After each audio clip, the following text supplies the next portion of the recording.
श्री कृष्ण गोविंद हरे मुरारी, हे नाथ नारायण वासुदेवा। हरे कृष्णा। आप सभी भक्तजन का दिन शुभ और मंगलमय हो। श्री हरि विष्णु और माता लक्ष्मी की कृपा आप सभी पर सदा सर्वदा बनी रहे। आज हम श्रवण करेंगे मार्गशीर्ष मास की कथा अध्याय 13। आइए श्रवण करती हैं। एक बार कथा का रसपान जरूर कीजिएगा। आइए सुनते हैं पुण्य फल देने वाली आज की महत्तम कथा और फाती गजेंद्र मोक्षफ्रोत का पाठ और श्री कृष्ण चालीसा। इसके पहले आप सभी मुझे क्षमा करें कि मैंने मार्गशीर्ष मास की कथा अध्याय 12 नहीं डाल पाई किसी समस्यावश, तो इसके लिए मैं आप सभी से माफी चाहती हूँ। अब आइए श्रवण करते हैं आगे की कथा। हे प्रिय भक्तों, आप सभी भक्तजन मिलकर बोलिए श्री हरि विष्णु और माता लक्ष्मी की जय। सबसे पहले बहुत ही सुंदर कथा को सुनते हैं। जय श्री गणेश। एक समय की बात है, एक नगर के राजा ने एक घोषणा करवा दी कि जब कल मेरे महल का मुख्य दरवाजा खोला जाएगा, तब जिसने जिस भी वस्तु के साथ हाथ लगा दिया वह वस्तु उसकी ही हो जाएगी। बस एक घोषणा को सुनते ही सभी नगरवासी रात को ही महल के दरवाजे पर बैठ गए और सुबह होने का इंतजार करने लगे। सब लोग आपस में बातचीत करने लगे कि मैं उस वस्तु को हाथ लगाऊंगा, मैं उस वस्तु को हाथ लगाऊंगा। कुछ लोग कहने लगे मैं तो सोने को हाथ लगाऊंगा। कुछ लोग कहते हैं कि मैं कीमती जेवरात को हाथ लगाऊंगा। और कुछ लोग घोड़ों के शौकीन थे, तो वे कहने लगे कि मैं तो घोड़ों को हाथ लगाऊंगा। कुछ लोग हाथियों को हाथ लगाने की बात कर रहे थे, तो कुछ लोग कह रहे थे कि मैं दुधारू गौवों को हाथ लगाऊंगा। कुछ लोग कह रहे थे कि राजा की रानियां बड़ी सुंदर हैं, मैं राजा की रानियों को हाथ लगाऊंगा। और कुछ लोग राजकुमारी को हाथ लगाने की बात कह रहे थे। हे प्रिय भक्तों, अब आप कल्पना कीजिए कैसा अद्भुत दृश्य होगा। वो उसी समय महल का मुख्य दरवाजा खुला और सभी लोग अपनी अपनी मनपसंद वस्तु को हाथ लगाने के लिए दौड़ पड़े। सबको बस एक ही बात की जल्दी थी कि पहले मैं अपनी मनपसंद वस्तु को हाथ लगा लूं, कि वह वस्तु हमेशा के लिए मेरी हो जाए। और सबके मन में यह डर भी था कि कहीं मुझसे पहले कोई दूसरा मेरी मनपसंद वस्तु को हाथ ना लगा दे। राजा अपने सिंहासन पर बैठा सभी को देख रहा था और अपने आसपास हो रही भागदौड़ को देखकर वह मन ही मन मुस्कुरा भी रहा था।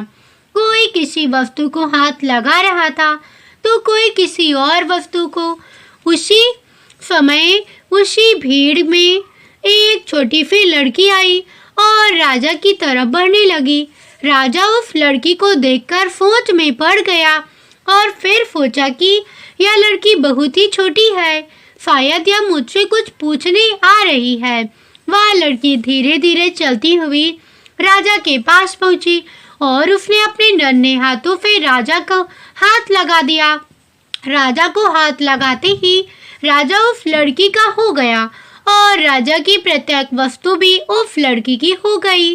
जिस प्रकार उन लोगों को राजा ने मौका दिया था और उन लोगों ने गलती की, ठीक उसी प्रकार ईश्वर भी हमें प्रतिदिन मौका देते हैं और हम प्रतिदिन गलतियां करते हैं। हे प्रिय भक्तों, हम ईश्वर को हाथ लगाने अथवा पाने की बजाय ईश्वर की बनाई हुई संसारी वस्तुओं की कामना करते हैं और उन्हें प्राप्त करने के लिए करते रहते हैं। पर हम कभी भी इस बात पर विचार नहीं करते कि यदि ये ईश्वर हमारे हो गए तो उनकी बनाई हुई प्रत्येक वस्तु भी हमारी हो जाएगी। ईश्वर बिल्कुल माँ की तरह है। जिस प्रकार माँ अपने बच्चे को गोदी में उठाकर रखती है, कभी अपने से अलग नहीं होने देती, ईश्वर भी हमारे साथ कुछ ऐसा ही खेल खेलती है। जब कोई बच्चा अपनी माँ को छोड़कर किसी दूसरे खिलौने के साथ खेलना शुरू कर देता है तो माँ उसे उन खिलौने के खेल में लगाकर अपने अन्य काम करने लग जाती है।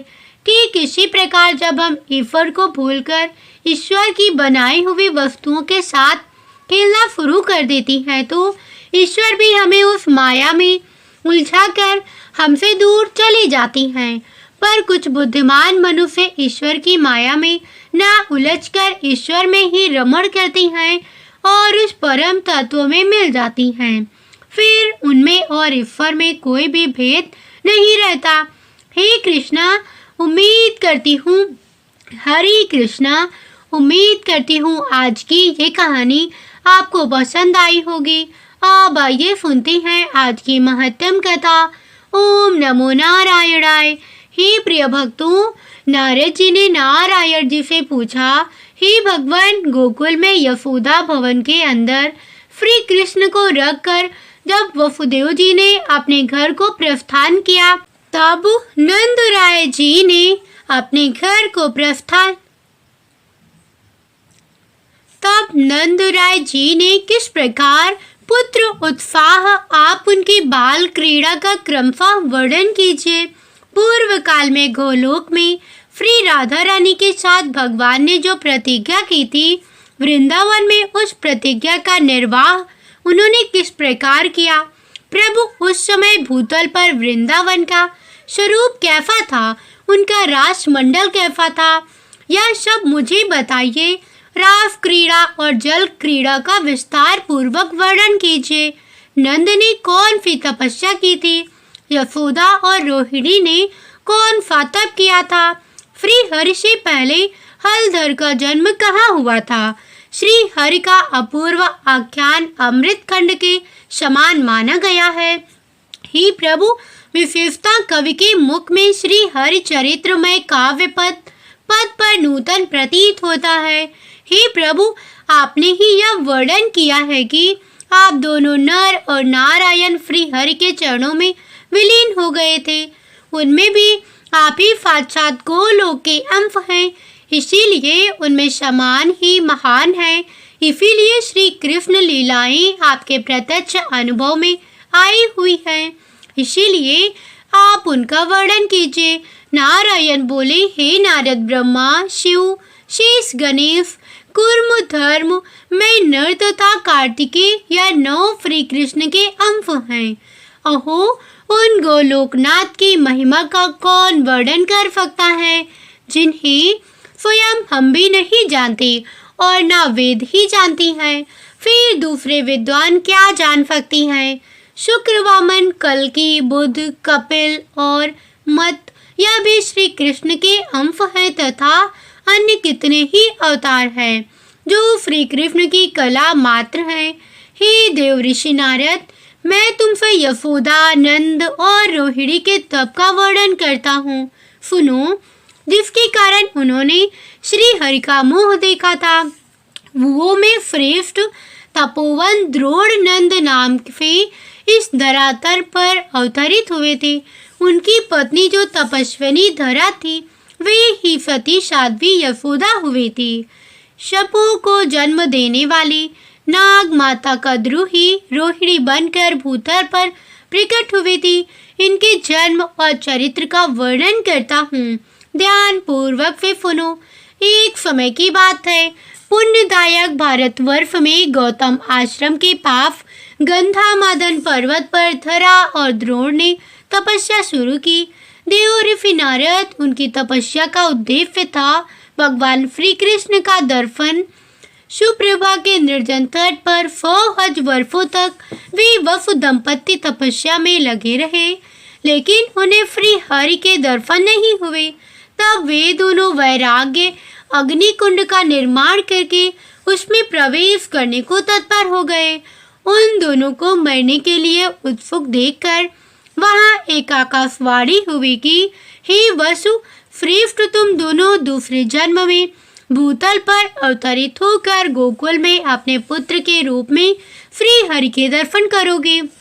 योगियों को भी उन भगवान का दर्शन होना अत्यंत कठिन है। बड़े बड़े विद्वानों के लिए भी ध्यान के द्वारा उन्हें वश में कर पाना असंभव है। वे ब्रह्मा आदि देवताओं के भी वंदनीय हैं। हे प्रिय भक्तों, यह सुनकर धरा और द्रोण सुखपूर्वक अपने घर को चले गए और भारतवर्ष में जन्म लेकर उन्होंने श्री हरि के मुखार बिंदु के दर्शन किए। इस प्रकार यशोदा और नंद जी का चरित्र तुमसे कहा गया है। आप देवताओं के लिए भी परम गोपनीय रोहिणी का चरित्र भी सुनो। एक समय देवमाता अदिति ने ऋतुमती होने पर समस्त श्रृंगार से सुसज्जित होकर अपने पति देव श्री कश्यप जी से मिलना चाहा। उस समय कश्यप जी अपनी दूसरी पत्नी सर्प माता कद्रू के पास थे। कश्यप जी के आने में विलंब होने पर अदिति को बड़ा दुख हुआ और बड़ा गुस्सा आया। उन्होंने कद्रू को श्राप दे दिया कि वे स्वर्गलोक को त्याग कर मानव योनि को प्राप्त हो। इस बात को सुनकर कद्रू ने भी अदिति को श्राप दे दिया कि वे जरा युक्त होकर मृत्यु लोक में मानव योनि में जाएं। इस प्रकार दोनों के पाप ग्रस्त होने पर कश्यप जी ने कद्रू को सांत्वना देकर समझाया कि तुम मेरे साथ मतर लोक में जाकर श्री हरि के मुख कमल का दर्शन प्राप्त करोगी। उसके बाद कश्यप जी ने अदिति के घर जाकर उनकी इच्छा पूर्ण की। उसी ऋतु से देवराज का जन्म हुआ। हे मुनि, इसके बाद अदिति ने देवकी के रूप में, कद्रू ने रोहिणी के रूप में और कश्यप जी ने कृष्ण के श्री वासुदेव जी के रूप में जन्म ग्रहण किया। हे देव ऋषि नारद, यह सारा गोपनीय रहस्य बताया गया। अब अनंत अप्रमेय तथा सहस्त्र मस्तक वाले भगवान बलदेव जी के जन्म का वृतांत भी सुनो। रोहिणी वसुदेव जी की प्रियसी पत्नी थी। हे मुनि, वे वासुदेव जी की आज्ञा से शंकरफड़ की रक्षा के लिए गोकुल में चली गई। कंस से भयभीत होने के कारण उन्हें वहां से पलायन करना पड़ा था। उन दिनों योग माया ने श्री कृष्ण की आज्ञा से देवकी के 7वें गर्भ को रोहिणी के उदर में स्थापित कर दिया था। उस गर्भ को स्थापित करके वे तत्काल कैलाश पर्वत को चली गई और कुछ दिनों के बाद रोहिणी नंद भवन में श्री कृष्ण के अंश स्वरूप पुत्र को जन्म दिया। उसकी अंग का कांति तपाए हुए के समान गौर थी। वह बालक साक्षात ईश्वर था। उसके मुख पर मंद मंद हास्य की मनोहर छटा और प्रसन्नता छा रही थी। वह ब्रह्म तेज से प्रकाशित हो रहा था। उसके जन्म मात्र से देवताओं में आनंद छा गया था। स्वर्ग लोक में दुंदुभि, आनक और मरज आदि दिव्य वाद बज उठे। आनंद मगन हुए देवता शंख ध्वनि के साथ जय जयकार करने लगे और नंद का हृदय हर्ष के उल्लास से भर उठा। उन्होंने ब्राह्मणों को बहुत सा धन दिया। धाय ने आकर बालक की नाल काटी और उन्हें नहलाया। समस्त आभूषणों से विभूषित गोपियां जय जयकार करने लगी। उस पराये पुत्र के लिए भी नंद ने बड़े आदर के साथ महान उत्सव मनाया। यशोदा जी ने गोपियों तथा ब्राह्मणों को प्रसन्नता पूर्वक धन आदि दान दिया। अनेक प्रकार के द्रव्य, सिंदूर और तेल प्रदान किए। हे वत्स, इस प्रकार मैंने तुमसे नंद और यशोदा के तप का प्रसंग कहा, हलधर के जन्म की कथा कही तथा रोहिणी के चरित्र को सुनाया। अब तुम्हें जो अभीष्ट है वह नंद पुत्र उत्सव वारण करने वाला फार तत्व है। हे प्रिय भक्तों, आप सभी भी इसे बड़े ध्यान से सुनिए। श्री कृष्ण का मंगलमय चरित्र वैष्णव का जीवन है। वह समस्त अशुभ का विनाशक तथा श्री हरि के दास से भाव को देने वाला है। वसुदेव जी ने श्री कृष्ण को नंद भवन में रख दिया और उनकी कन्या को गोद में लेकर वे हर्ष पूर्वक अपने घर को लौट आए। यह प्रसंग तथा उस कन्या का श्रवण सुखद चरित्र पहले कहा जा चुका है। आप गोकुल में श्री कृष्ण की मंगलमय लीला प्रकट हुई, उसे बताता हूँ, सुनो। जब वासुदेव जी अपने घर को लौट आई तब जया तिथि अष्टमी से युक्त उस विजयपूर्ण मंगलमय सूतिकागार में नंद और यशोदा ने देखा कि उनका पुत्र धरती पर पड़ा हुआ है। उसके फ्री अंगों से नवीन मेघमाला के समान तेज पुंजमयी श्याम कांति प्रफुल्लित हो रही है। वह नग्न बालक बड़ा सुंदर दिखाई देता है। उसकी दृष्टि घर के शिखर भाग की ओर लगी हुई है। उसका मुख शरद काल की पूर्णिमा के चंद्रमा को लज्जित कर रहा था। दोनों नेत्र नील कमल की शोभा को छीन लेते थे। वह कभी रोता था तो कभी हंसने लगता था। उसके फ्री अंगों में धूल के कंग यानी कि धूल लगे हुए उसके दोनों हाथ धरती पर टिके हुए थे और युगल चरणाविंद प्रेम के कुंज से जान पड़ते थे। उस दिव्य बालक श्री हरि को देखकर पत्नी सहित नंद को बड़ी प्रसन्नता हुई। दाई ने ठंडे जल से बालक को नहलाया और उसकी नाल काट दी कि उस समय गोपियां खुशी से जय जयकार करने लगी।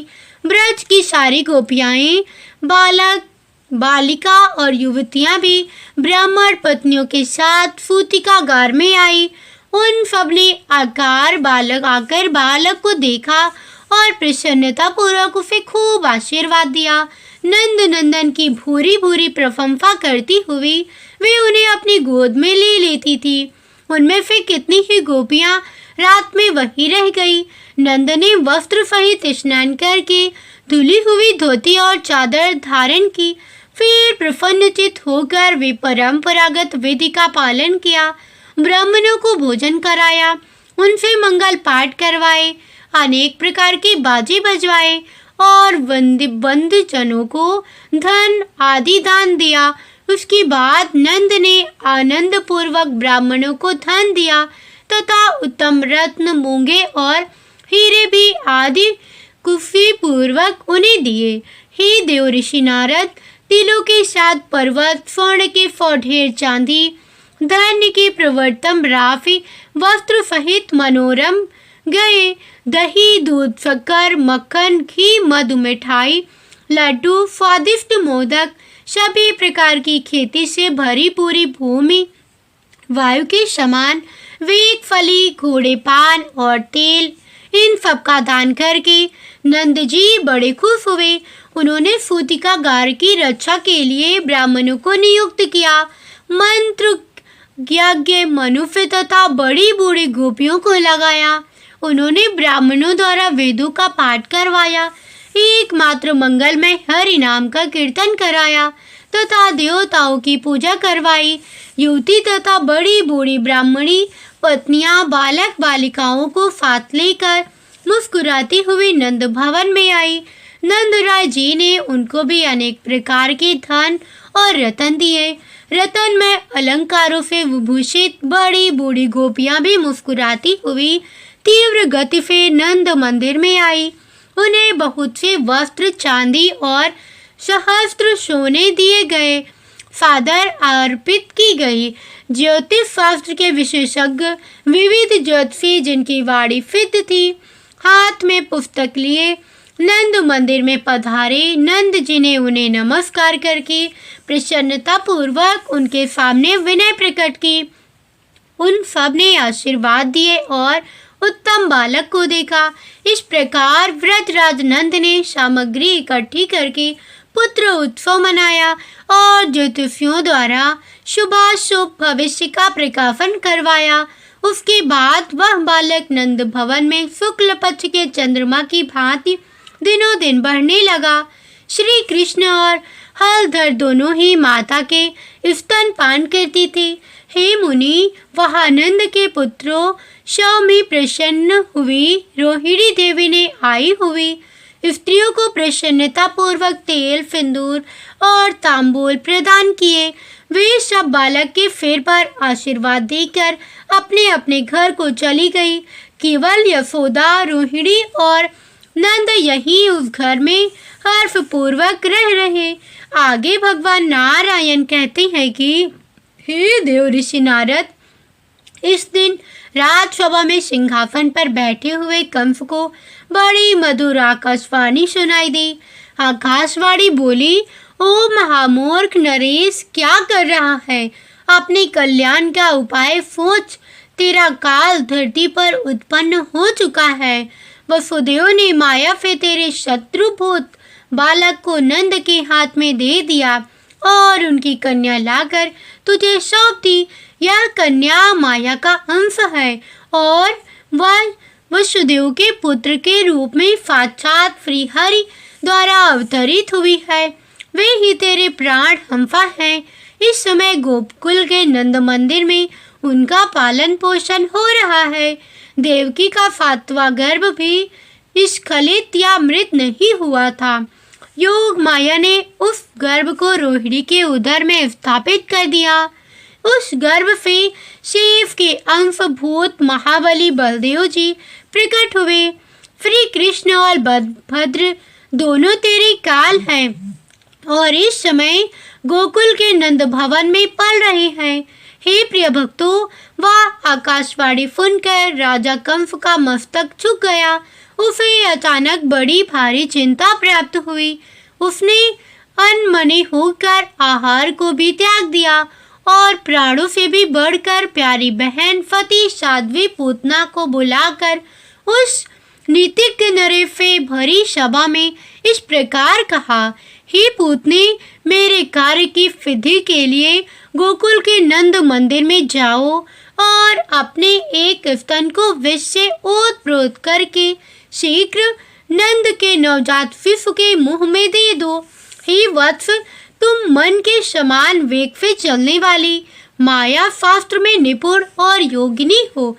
इसी माया से मानवीय रूप धारण करके तुम वहां जाओ। हे सुप्रतिम, दुर्वासा से महामंत्र की दीक्षा लेकर सर्वत्र जाने और सब प्रकार का रूप धारण करने में समर्थ हो। हे देवऋषि नारद, ऐसा कहकर महाराज कंस उस राजसभा में मौन हो गया। इधर स्वेच्छाचारिणी पूतना कंस को प्रणाम करके वहां से चल दी। उसने परम सुंदरी नारी का रूप धारण कर लिया। उसकी अंग कांति तपाए हुए स्वर्ण के समान प्रकाशित हो रही थी। वह अनेक प्रकार के आभूषणों से विभूषित थी और मस्तक पर मालती के माला से अलंकृत केश पाव धारण किए हुए थे। ब्रज में पहुंचकर पूतना ने मनोहर नंद भवन को देखा। वह दुर्लभ गहरी खाइयों से घिरा हुआ था। साक्षात विश्वकर्मा ने दिव्य प्रस्तर द्वारा उसका निर्माण किया। इंद्रनील मरकत और पत्यराग मणियों से उस भव्य भवन की बड़ी शोभा हो रही थी। उसमें लोहे के किवाड़ लगे हुए थे। द्वारों पर द्वारपाल पहरा दे रहे थे। वह परम सुंदर एवं रमणीय भवन सुंदरी गोपांगने से आवेष्टित था। मोती माणिक के पारसमणि तथा रत्ना आदि वैभव से भरे हुए उस भव्य भवन में स्वर्णमय पात्र और घट संख्या में दिखाई दे रहे थे। करोड़ों गए उस भवन के द्वार की शोभा बढ़ा रही थी।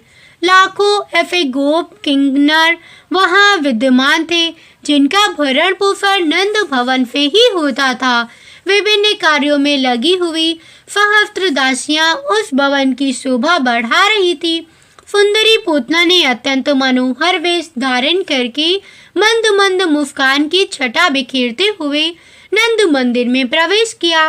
उस महल में प्रवेश करते देखकर वहां की गोपियों ने उसका बहुत आदर सत्कार किया।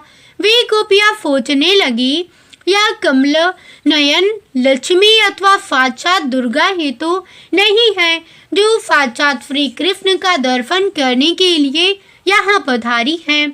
गोपियां और गोपों ने उसे प्रणाम किया और कुशल समाचार पूछा। उसे बैठने के लिए सिंहासन दिया और पैर धोने के लिए जल अर्पित किया। पूतना ने भी गोप बालकों का कुशल मंगल पूछा। वह सुंदरी वहां मुस्कुराती हुई सिंहासन पर बैठ गई।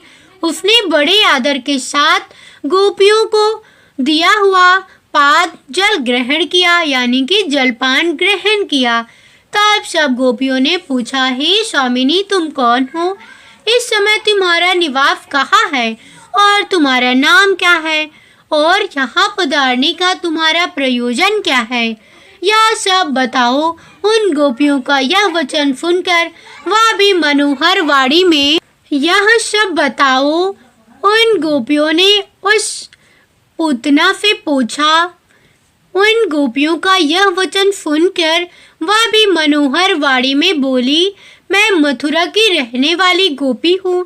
इस समय एक ब्राह्मण की पत्नी हूँ।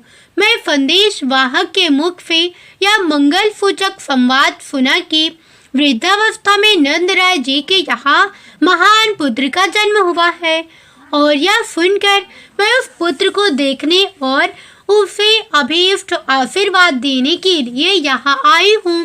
अब तुम लोग नंद नंदन को यहाँ ले आओ। मैं उसे देखूंगी और आशीर्वाद देकर यहाँ से चली जाऊंगी। ब्राह्मणी का यह वचन सुनकर, यानी कि पूतना का यह वचन सुनकर यशोदा जी का हृदय हर्ष से खिल उठा। उन्होंने बेटे से प्रणाम करवाकर उसे उस ब्राह्मणी की गोद में दे दिया। बालक को गोद में लेकर उस सती साध्वी पुण्यत ने बारंबार उसका मुंह चूमा और सुखपूर्वक बैठकर श्रीहरि के मुख में उसने अपना स्तन दे दिया, और साथ ही वह बोली, हे गोप सुंदरी, तुम्हारा यह सुंदर बालक तो अत्यंत ही अद्भुत है। यह गुणों में साक्षात भगवान नारायण के समान है। श्री कृष्ण उस विषैले स्तन को पीकर उसकी छाती पर बैठे बैठे हंसने लगे। उन्होंने उस विष मिश्रित दूध को सुधा के समान मानकर पूतना के प्राणों के साथ ही उसे पी लिया। साथ ही पूतना ने अपने प्राणों के साथ ही बालकों को त्याग दिया। हे देवेश, यानी कि बालक श्री कृष्ण को त्याग दिया। हे देवेश, नारद व प्राणों का त्याग करके पृथ्वी पर गिर पड़ी। उसका आकार और मुख विकराल दिखाई देने लगा। वह उत्तान मां होकर पड़ी हुई थी, यानी कि उताना पड़ी हुई थी। उसने स्थूल शरीर को त्याग कर सूक्ष्म शरीर में प्रवेश किया। फिर वह शीघ्र ही रत्नसार निर्मित दिव्य रथ पर आरूढ़ हो गई। उस विमान को लाखों मनोहर दिव्य एवं श्रेष्ठ पार्षद सभी ओर से घेर कर बैठे हुए थे। उनके हाथों में लाखों चौ डोल रहे थे। लाखों दिव्य दर्पण उस दिव्य रथ की शोभा बढ़ा रहे थे।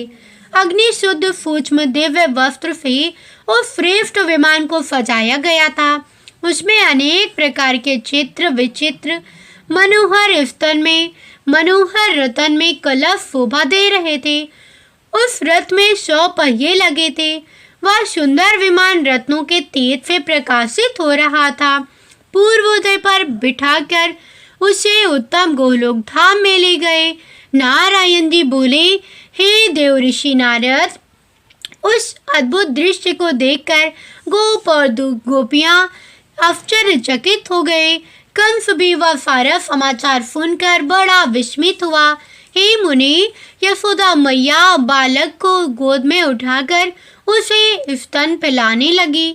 उन्होंने ब्राह्मणों के द्वारा बालक के कल्याण के लिए मंगल पाठ करवाया। नंदराय जी ने बड़े आनंद से पूतना के देह का दाह संस्कार किया। उस समय उसकी चिता से चंदन, अंगूर और कस्तूरी के समान सुगंध निकल रही थी। नारद जी ने पूछा कि हे भगवान, शिशि पूतना के रूप में वह कौन ऐसी पुण्यवती थी जिसने श्री हरि को अपना दूध पिलाया, और किस पुण्य से भगवान के दर्शन करके वह उनके परम धाम में गई। यह सुनकर नारायण बोले, हे देव ऋषि नारद, बल के यज्ञ में वामन का मनोहर रूप देखकर बल की कन्या रतनमाला ने उनके प्रति पुत्र स्नेह प्रकट किया था। उसने मन ही मन यह संकल्प किया था कि यदि उस पुत्र के समान मेरा पुत्र होता तो मैं उसके मुख में अपना स्तन देकर उसे वत्स स्थल पर बिठाते और भगवान से उसका यह मनोरथ छिपा न रह सका। उन्होंने इस प्रकार जन्मांतर में उसका स्तनपान किया। भक्तों की वह सभी मनोकामना पूर्ण करने वाले उन कृपा निधान ने पूतना को माता की गति प्रदान की। हे मुनिराज पूतना ने श्री कृष्ण को विष लिपटा हुआ स्तन देखकर उस द्वेष भक्ति के द्वारा भी माता के समान गति प्राप्त कर ली। ऐसे परम दयालु भगवान भी श्री कृष्ण को छोड़कर मैं और किसका भजन करूं? हे विप्रवर, इस प्रकार मैंने तुमसे श्री कृष्ण के गुणों का वर्णन किया जो पद पद पर अत्यंत मधुर है। इसके अतिरिक्त भी जो श्री कृष्ण की मधुर लीलाएं उनका तुम्हारे समक्ष वर्णन करना आरंभ करता है। ओम नमो नारायणाय। हे प्रिय भक्तों, आज का अध्याय यही समाप्त होता है। इससे आगे नारायण जी ने श्री कृष्ण की जो मधुर लीलाओं का वर्णन किया उसका वर्णन आप सभी भक्तजन अगले अध्याय में जरूर सुनिएगा। अब आइए गजेंद्र मोक्ष स्रोत का पाठ करते हैं। सभी भक्तजन प्रेम से बोलिए राधा रानी और कृष्ण भगवान की जय। अब आइए श्रवण करते हैं। इस माह में गजेंद्र मोक्ष स्रोत पढ़ने मात्र से जहाँ हर तरह के ऋण कर से मुक्ति मिलती है, वही दसों दिशाओं से शुभ फल दिलाने में भी सक्षम है। इस स्रोत का जाप करने से जीवन में किसी भी प्रकार की परेशानियों से मुक्ति मिलती है। श्रीमद् भगवत गीता के 3 अध्याय में गजेंद्र स्रोत पढ़ने को मिलता है। इस स्रोत में हाथी और मगरमच्छ के साथ हुए युद्ध का वर्णन किया गया है और गजेंद्र जब युद्ध से हार जाता है तब भगवान श्री हरि विष्णु का ध्यान करके उनकी स्तुति करता है और उसकी स्तुति से प्रसन्न होकर भगवान श्री हरि विष्णु आते हैं और उसे मोक्ष प्रदान करते हैं। और हे प्रिय भक्तों, इस पाठ को करते समय अगर हम अपने मन में यह भावना रखें कि श्री हरि विष्णु ही मेरे प्रभु जिस प्रकार से अपने आप ने गजेंद्र को परेशानी से बाहर निकाला, उसी प्रकार से हमें भी हमारी परेशानियों से बाहर निकालिए, तो यकीन मानिए निश्चित ही भगवान श्री हरि विष्णु हमारी मदद स्वयं करती हैं। अब आइए सच्चे मन से भगवान श्री हरि विष्णु का ध्यान करके इस परम कल्याणकारी स्रोत का पाठ करती हैं। जय श्री हरि विष्णु। सुख जी ने कहा कि बुद्धि के अनुसार पिछले अध्याय में वर्णन किए गए रीति से अपने मन को नियंत्रित करके और हृदय को स्थिर करके गजेंद्र अपने पिछले जन्म में याद किए गए सर्वोच्च कार्य और बार बार जप किए जाने वाले स्रोत का जाप करने लगा। गजेंद्र ने मन ही मन श्री हरि को ध्यान करते हुए कहा, जिनके प्रवेश करने से शरीर और मन चेतन की तरह व्यवहार करने लगता है। ओम द्वारा लक्षित और पूरे शरीर में प्रकृति और पुरुष के रूप में प्रवेश करने वाले उस सर्वशक्तिमान देवता का मैं मन ही मन स्मरण करता हूँ, जिनके सहारे यह पूरा संसार टिका हुआ है, जिनसे यह संसार अवतरित हुआ है और जिन्होंने प्रकृति की रचना की है और जो खुद उसके रूप में प्रकट हैं, लेकिन इसके बावजूद भी वह इस पूरी दुनिया से सर्वोपरि हैं और श्रेष्ठ हैं। ऐसे अपने आप और बिना किसी कारण के भगवान की मैं शरण में जाता हूँ और अपने संकल्प शक्ति के बल पर अपने ही स्वरूप में रचित और सृष्टि काल में प्रकट एवं प्रलय में आपके रहने वाले इस शास्त्र प्रसिद्धि प्राप्त कार्य कारण रूपी संसार को जो बिना कुंठित दृष्टि के साक्ष्य रूप में देखते रहते पर भी लिप्त नहीं होते, चक्षु आदि प्रकाशकों के परम प्रकाशक प्रभु आप मेरी रक्षा करें। बीते हुए समय के साथ तीनों लोकों और ब्रह्मा आदि लोक पालवों व भगवान मेरी रक्षा करें।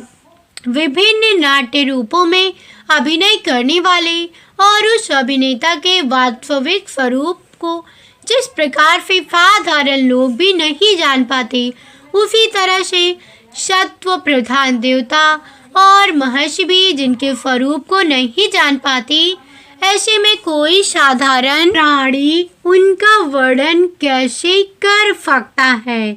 इसके आगे की कथा अब हम आइए भक्तजन सुनते हैं। ऐसे दुर्गम चरित्र वाले भगवान मेरी रक्षा करे, अनेकों शक्ति से मुक्त, सभी प्राणियों को आत्मा बुद्धि प्रदान करने वाले, सबके बिना कारण हित और अतिशय साधु स्वभाव, ऋषि मुनि जन जिनके परम स्वरूप को देखने की इच्छा के साथ वन में रहकर अखंड ब्रह्मचर्य तमाम अलौकिक व्रतों को नियमों के अनुसार पालन करती हैं। ऐसे प्रभु ही मेरी गति है, वह जिनका हमारी तरह ना तो जन्म होता है और ना ही जिनके द्वारा अहंकार प्रेरित कर्म ही होती है, जिनके निर्गुण स्वरूप का ना कोई नाम है और ना ही कोई रूप है। इसके बावजूद भी समय के साथ इस संसार की सृष्टि और प्रलय के लिए अपनी इच्छा से अपने जन्म को स्वीकार करती है। उन अनंत शक्ति संपन्न परम ब्रह्म परमेश्वर को मेरा नमस्कार है। उन प्राकृतिक आकार रहित और अनेक रूप वाले अद्भुत भगवान को मेरा बारंबार नमस्कार है। स्वयं प्रकाशित सभी साच्य परमेश्वर को मेरा फत नमन है। वैसे देव जो मन वाणी और चित्त वृत्तियों से परी हैं, उन्हें मेरा बारंबार नमस्कार है। विवेक से परिपूर्ण पुरुष के द्वारा सभी सत्य गुणों से परिपूर्ण निवृत्त धर्म के आचरण से मिलने योग्य और मोक्ष सुख की अनुभूति रूपी भगवान को मेरा नमस्कार है। सत्य गुणों को स्वीकार करके, शांत रजोगुण को स्वीकार करके, घोर और तमो गुण को अपना कर मोड़ से प्रतीत होने वाले भेद रहित अतः सदा संभाव से स्थित ज्ञान धन प्रभु को मेरा नमस्कार है। शरीर, इंद्रिय आदि के समुदाय रूप सभी पिंडों के ज्ञाता, सबके स्वामी और साक्षी स्वरूप प्रभु को मेरा बारंबार नमस्कार है। सबके अंतर्यामी प्रकृति के भी परम कारण लेकिन स्वयं कारण रहित भगवान को मेरा शत नमस्कार है। सभी इंद्रियों और सभी विषयों के जानकार, सभी प्रतीतियों के कारण स्वरूप संपूर्ण जड़ प्रपंच और सबकी मूलभूत अविद्या के द्वारा सूचित होने वाले और सभी विषयों में अविद्या रूप से भापने वाले भगवान को मेरा नमस्कार है। सबके कारण लेकिन स्वयं कारण रहित तथा कारण होने पर भी परिणाम रहित होने की वजह से अन्य कारणों से भी विलक्षण कारण आपको मेरा बारंबार नमस्कार है। सभी वेदों और शास्त्रों के परम तात्पर्य मोक्ष रूपी और श्रेष्ठ पुरुषों की परम गति देवता को मेरा नमस्कार है। वह जो त्रिगुण रूपों में छिपी हुई ज्ञान रूपी अग्नि है, वैसे गुणों में हलचल होने पर जिनके मन में संसार को रचने की वृत्ति उत्पन्न हो उठती हो और जो आत्मा तत्व की भावना के द्वारा निषेध रूप शास्त्र से भी ऊपर उठे हो, जो महाज्ञानी महात्माओं में स्वयं प्रकाशित हो रहे हों, ऐसे भगवान को मेरा नमस्कार है। मेरे जैसे शरणागत पशु के समान जीवों की अविद्या को फांसी पूर्ण रूप से काट देने वाले परम दयालु और दया करने में भी कभी आलस्य नहीं करने वाले भगवान को मेरा नमस्कार है। अपने अंश से सभी जीवों के मन में अंतर्यामी रूप से प्रकट होने वाले सर्वनियंता अनंत परमात्मा आपको मेरा नमस्कार है। जो शरीर, पुत्र, मित्र, घर और संपत्ति सहित कुटुंब में आसक्त लोगों के द्वारा कठिनाई से मिलते हों और मुक्त पुरुषों के द्वारा अपने हृदय में निरंतर चिंतित ज्ञान स्वरूप सर्व समर्थ परमेश्वर को मेरा नमस्कार है। वह जिन्हें धर्म, अभिलाष, भोग, धर्म और धन मोक्ष की कामना से मनन करके लोग अपनी मंफा ही इच्छा पूर्ण कर लेते हैं, अपितु जिन्हें विभिन्न प्रकार के आयाचित भोग और अविनाशी पार्वत शरीर भी देती हैं, वैसे अत्यंत दयालु प्रभु मुझे इस प्रकार की विपदा से हमेशा के लिए बाहर निकाले। वह जिनके एक से अधिक भक्त हैं, जो मुख्य रूप से एकमात्र उसी भगवान की शरण में है, जो धर्म अर्थ आदि किसी भी पदार्थ को नहीं चाहते, अभी तो जो केवल उन्हीं के परम मंगलमय एवं अत्यंत विलक्षण चरित्र का गुणगान करते हुए उनके आनंदमय समुद्र में गोते लगाते रहते हैं, उन अविनाशी सर्वव्यापी सर्वमान्य ब्रह्म देवी नियामक भक्तों के लिए भी हमेशा प्रकट होने वाले भक्ति योग द्वारा प्राप्त अत्यंत निकट होने पर भी माया के कारण अत्यंत दूर महसूस होने वाले इस योग के द्वारा अगम्य और अत्यंत दुर्विजय अंत रहित लेकिन सभी के आदिकाक और सभी तरफ से परिपूर्ण उन प्रभु की मैं स्तुति करता हूँ। वह जो ब्रह्मा सहित सभी देवता चारों वेद तथा समस्त चराचर जीव नाम और आकृति भेद से जिनके अत्यंत क्षुद्र अंशों से रचे गए हैं, जिस तरह से जलती हुई अग्नि की लपटें और सूरज की किरणें बार बार निकलती हैं और फिर से अपने कारण में ही लीन हो जाती हैं, उसी प्रकार बुद्धि मन इंद्रियां और नाना योनियों के शरीर जिन सभी गुणों से प्राप्त शरीर जो स्वयं प्रकाश परमात्मा से प्रकट होता है और फिर से उन्हीं में लीन हो जाता है, वह प्रभु जो ना तो देवता है, ना असुर, ना मनुष्य है और ना ही मनुष्य से नीचे किसी अन्य योनि के प्राणी, ना ही वह स्त्री है और ना ही पुरुष है, नपुंसक और ना ही वह कोई ऐसी जीव है जिनका इन तीनों ही श्रेणी में समावेश हो। वह ना तो गुण है, ना कर्म, वो ना ही कार्य है और ना ही कारण। इन सभी योनियों का निषेध होने पर जो बचता है वही उनका असली रूप है और वे ही सब कुछ हैं। ऐसे प्रभु मेरा उत्थान करने के लिए प्रकट हूँ। अब मैं इस मगरमच्छ के चंगुल से आजाद होने के बाद जीवित नहीं रहना चाहता। इसकी वजह यह है कि मैं सभी तरफ से अज्ञानता से ढकी इस हाथी के शरीर का क्या करूं? मैं आत्मा के प्रकाश से ढक देने वाले अज्ञानता से युक्त इस हाथी के शरीर से मुक्त होना चाहता हूँ, जिसका काल क्रम से अपने नाश नहीं होता, बल्कि ईश्वर की दया और ज्ञान से हृदय हो उदय हो पाता है।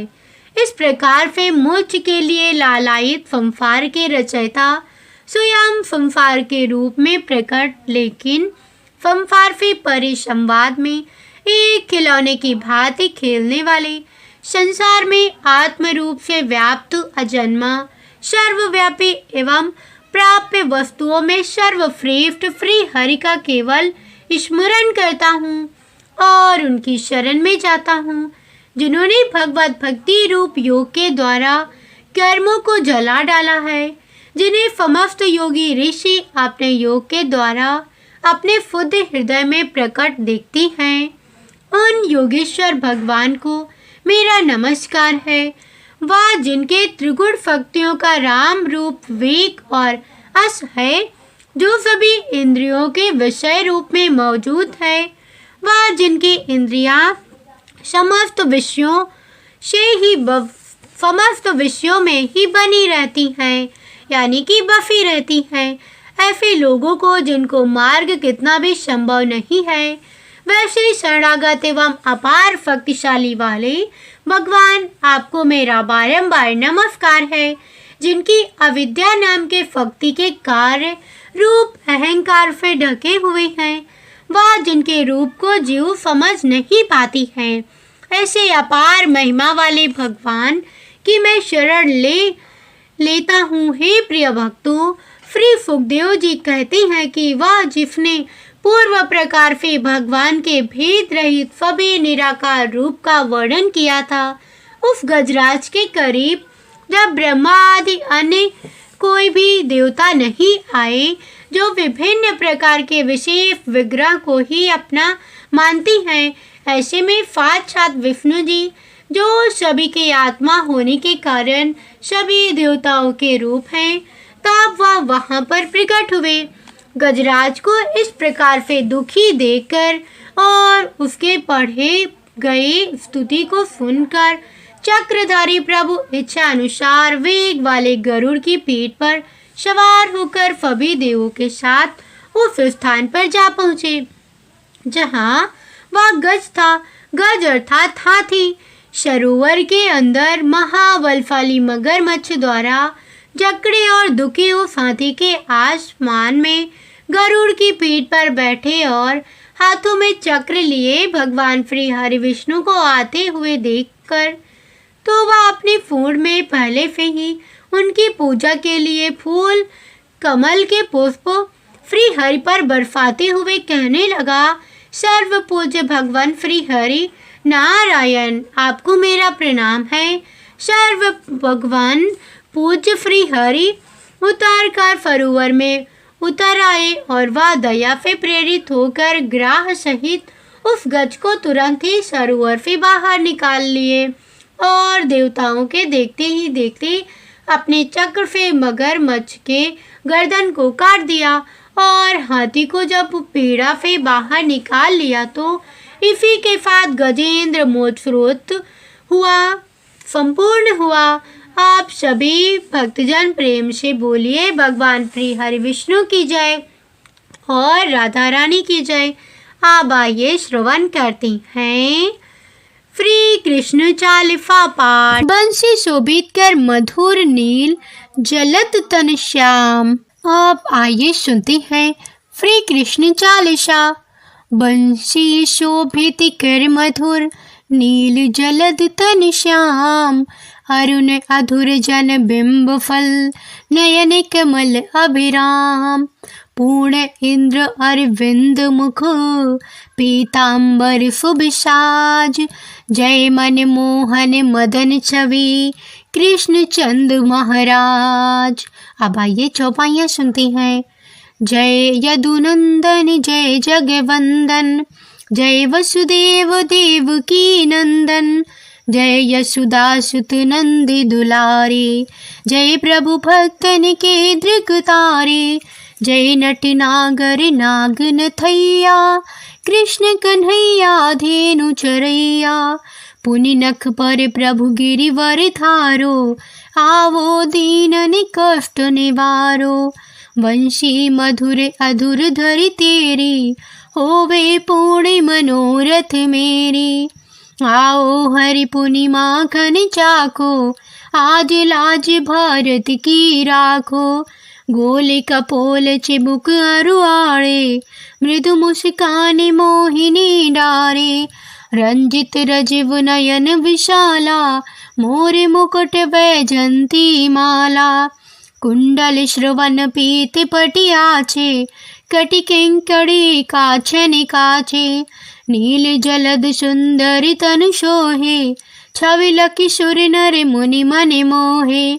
मस्तक तिलक अलक घुंघराले, आओ कृष्ण बांसुरी वाले। करि पाय पान पुत नहीं तारियो, अकाब कागा सुर मारियो। मधुवन जलत अग्नि जब ज्वाला, भय शीतल लखि तहि नंद लाला। सुरपति जब ब्रज चढ़यो रिशाई, मशूर धार वारी वर्षाई। लगत लगत ब्रज चहन बहायो, गोवर्धन नखधारी बचायो। लखी जसुदा मन भ्रम अधिकाई, मुख महम 14 भुवन दिखाई। दुष्ट कंस अति उधम मचायो, कोटि कमल जब फूल मंगायो। नाथि काल यही तब तुम लीन्हे, चर चिन्ह दय निर्भय कीन्हे। करि गोपिन संग रास विलासा, सबकी पूरन करि अभिलाषा।